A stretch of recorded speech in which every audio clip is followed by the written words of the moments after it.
यह कहानी है एक पुत्र और उस पुत्र से प्यार करने वाली पिता की। यह स्टोरी शुरू होती है जब मैं घर से गुस्से से बड़बड़ाते हुए निकल आया था और बस स्टैंड की तरफ आगे बढ़ने लगा। मैं मन ही मन बड़बड़ा रहा था, पता नहीं कितने पैसे छुपा रखे हैं, लेकिन मेरे लिए एक बाइक नहीं ले सकते।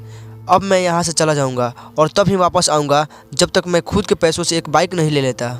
इतना सोच ही रहा था तभी मेरे पैर में कुछ चुभने का एहसास हुआ। नीचे देखा तो समझ आया कि जल्दबाजी में पापा के जूते पहन आया हूँ। उन जूतों में कील उभरी हुई थी जो मेरे पैर में बार बार घाव किए जा रही थी, लेकिन उस समय गुस्सा अधिक था तो मैं बड़बड़ाते हुए आगे बढ़ गया। एक मुझे याद आया कि मैं पापा का पर्स भी साथ ले आया हूँ। मेरे खुरपाती दिमाग में एक ख्याल आया, क्यों ना आज पापा का पर्स चेक किया जाए, जिसे आज तक उन्होंने किसी को हाथ नहीं लगने दिया था।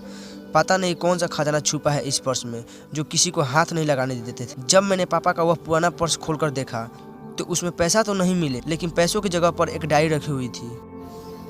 तब मैंने सोचा, ओह, यहाँ तो खजाना छुपा रखा है।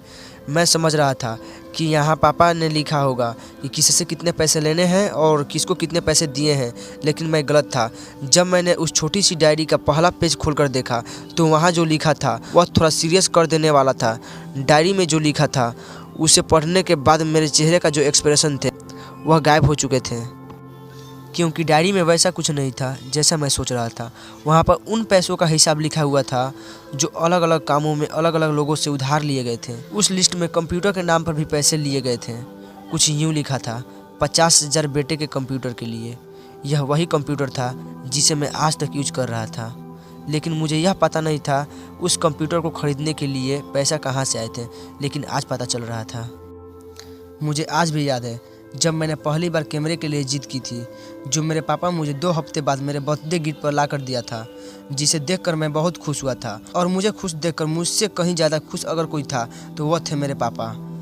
अब मेरे चेहरे का गुस्सा एकदम गायब हो चुका था। जब मैंने आगे का पन्ना पलटा तो वहाँ पर कुछ विश यानी कि इच्छाएँ लिखी हुई थी। पहली जो विश थी उसमें जो लिखा हुआ था, अच्छे जूते पहनना। यह बात मेरे कुछ समझ नहीं आई। तभी मेरे पाँव अचानक सड़क पर भरे पानी में जा पड़ा और तभी मेरे पाँव में कुछ गीलेपन होने का एहसास हुआ। जब मैंने जूते उतार कर देखा तो उसका ताला टूटा हुआ था। यह देखकर मुझे डायरी में लिखी बात याद आ गई। तभी मुझे माँ पापा की कही बातें याद आ रही थी कि कैसे माँ जब कहा करती थी पापा से, अब तो जूते पुराने हो गए हैं, नए ले लीजिए, तो पापा अक्सर यह कह टाल दिया करते थे, जूते अभी और चलेंगे, अभी तो कुछ दिन पहले लिए थे। मुझे आज समझ आ रहा था कि कितने दिन और चलेंगे। साथ ही यह भी समझ आ रहा था कि पापा पर्स को क्यों छुपा कर रखते थे। तभी उस डायरी को पढ़ते हुए बस स्टैंड पर पड़ी बेंच पर आकर बैठ गया। अब उस डायरी का आखिरी पन्ना बचा हुआ था। उस पन्ने को जब मैंने पलट कर देखा तो वहाँ कल की डेट लिखी हुई थी।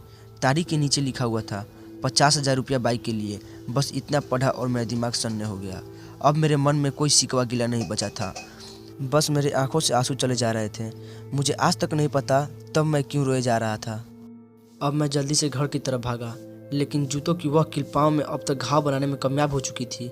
मैं जूतों को रास्ते में ही निकाल कर फेंक दिया और भागते लड़खड़ाते हुए घर जा पहुंचा, लेकिन पापा घर पे नहीं थे। मैं समझ गया था वह कहाँ थे। मैं सीधे पास वाली बाइक एजेंसी की तरफ भागा।